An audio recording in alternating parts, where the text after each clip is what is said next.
Нашите луѓе се онеправдени и сиромашни. Според последните податоци од Светската банка, Македонија има најголема нееднаквост во распределбата на доходот во Европа.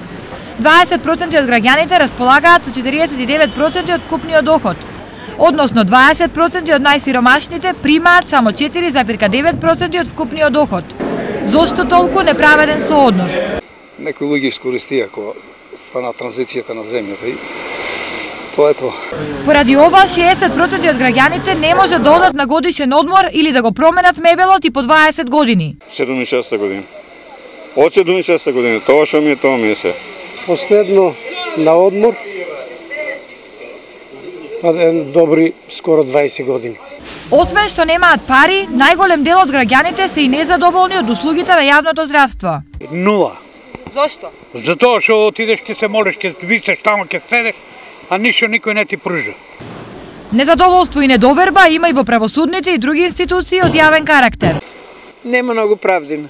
Но има нешто во кое сме меѓу најдобрите во Европа. Дори 80% имаат свој стан или куќа. Тој процент во Европа е околу 20. Проблемот со нас е тоа што луѓето не може да ги одржуваат. А зошто е така, се знае. Нема средства. Од тоа, кој не ќе фасада да... Средствата не се тие, нема. Така е, се нема пари, а се нема ниту одговор на прашањето кога би се имало. Се е некако ова познато од социјализмот па наваму. Ете зошто сме меѓу најнесреќните нации на светот. 143-та од вкупно 151 земја.